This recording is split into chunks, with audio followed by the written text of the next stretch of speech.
Welcome to The Line. One of the biggest stories from the past week is reaction to the terrorist attack in Paris 1 week ago.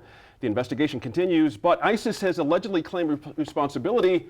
Instead, in a statement, Paris is a city of, quote, crusaders, and the capital of, quote, prostitution and vice. Now, governors across the U.S. announced they will not willingly accept refugees from Syria because of the fear they pose as a security risk. That includes our own governor, Susana Martinez. What do you think about the stance on refugees? Get in touch with us to share your opinion. Go to NewMexicoInFocus.org or connect with us on social media. We are all over Facebook and Twitter. Now let's get into the issue with our Line opinion panelists this week. I'm joined by Daniel Foley, former House Minority Whip, Sophie Martin, an attorney and editor at DukeCityFix.com, and Laura Sanchez-Rive, also an attorney, but now with Cuddy and McCarthy. Congratulations. Thank you. Good stuff there. Sophie, the governor's office released a statement saying, in part, that Susana Martinez, quote, strongly opposes the Obama administration's plan to accept more Syrian refugees until there was a very clear plan, emphasis on clear plan, in place to properly vet and place the refugees, and the voices of governors and the public can be heard. She is not alone on this. Give me your sense of where she's coming from. I think that statement from the governor needs to sort of be split apart, because there's the part where she says, until there's a very clear plan, and frankly, there is a clear plan, there's a clear process, it's been in place for a very long time.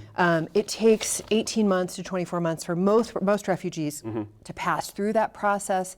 And in particular for Syrian refugees, there are additional safeguards that have been put in place, including personal interviews, things like that. Now, what I think the governor is really, I think that sort of grandstanding, I think what the governor is really saying is, until the governor has a chance to weigh in. And that is the second part of her statement.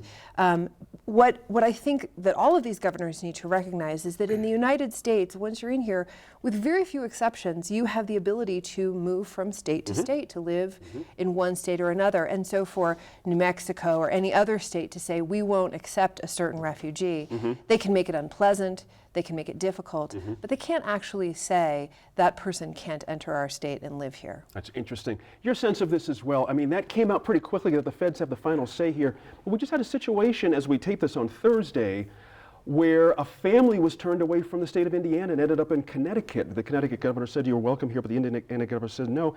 And it seemed like the folks in Indiana were saying, look, we get the feds run this, but we don't want, it's a pain in the neck to try and fight this.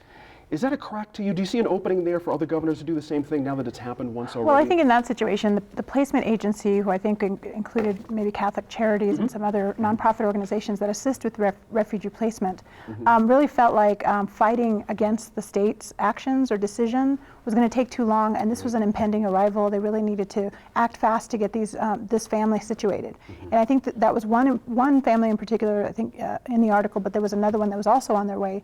So there could be multiple ones in that situation. But ultimately, I think that Sophie's right. It's not a state decision. I mean, and part of what I see happening is a lot of these governors, I think there's extra fear. Everybody's anxious about what happened in Paris.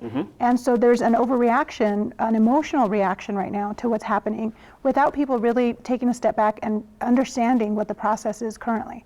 Because I agree with Sophie, what the governor said in terms of a very clear plan actually exists already. And it isn't an immediate thing. It takes anywhere from 18 to 24 months for somebody to get through that process, which is a lot longer than in other situations.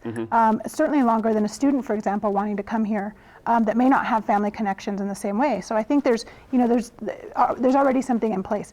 And I think the big issue is that, from what I understand, of the people who have been let in who are Syrian refugees, only 2% have been single men. And that's after they've completed this 18 to 24 month background process. And the rest of them, over half, are children. And then many more of them there's also, I think, something like 2% over 60.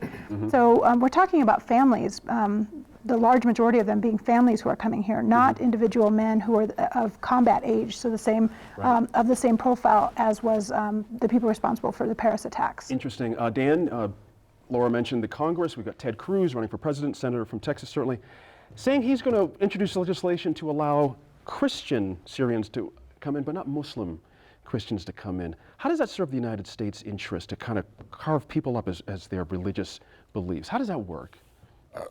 Well, if they make it a law, then it'll be the law. I'm not sure it's the right path that we should be going. I think, though, the greater discussion is, yeah, there's a path, and yes, there's a way that we do this 18 to 24 month vetting process. The problem is that it hasn't been very clear that the 10,000 people that President Obama wants to bring to the country have gone through this process.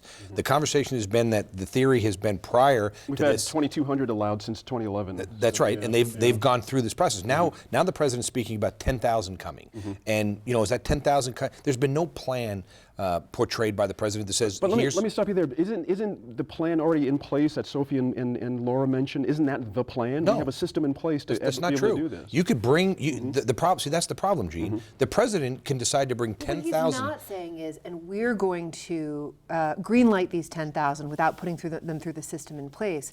At this point, the system in place stands. He's not rolling that back. We're not seeing announcements about that. We've already seen. We've So this already is seen. really but we've already seen. fear-mongering. It's not fear mongering. It's based. The best way to tell future activity is past activity. And we did this with the immigration problem. From down south, what did we do? We took these folks, we brought them to places like Artesia, we said, we'll leave them here while we go through the process. I think a concern people have is the president bringing 10,000 people over here, and then we're going to go through the 24-month process? None of that has been made clear by this president, other than to say things like ISIS is the JV. If it was made 5 days clear, would ago, you be okay with it? Well, I think if it was made clear that there was a clear path, I think that would give people some people would be more resolved to want to work together. But this president has shown a willful desire that he's above the law. Except he's that gonna over and do the over again, things. his staff has said there is a process. That's not what they said. They said there's a process for bringing people. They've never said the 10,000 people that they're talking about that he keeps throwing out there that says we've accepted 10,000, that they're going to go through this process prior to coming to Let's the United finish with States. Laura. We get a little pinched on time. Gene, back to the question that you asked initially about making distinctions based on religion, religious groups. I think that's fundamentally unconstitutional. I mean, that's not what our country was based on. It was founded, with religious freedom in mind, and by people who were basically leaving religious persecution and being separated out that way. So I think that anything that gets passed that way will immediately be challenged. If it does pass Congress, I'm very cynical about its likely to pass. Right. If that passes, yeah. Interesting. Up next, we go to northern New Mexico to hear what's known now about a methane hotspot in that area. Good deal.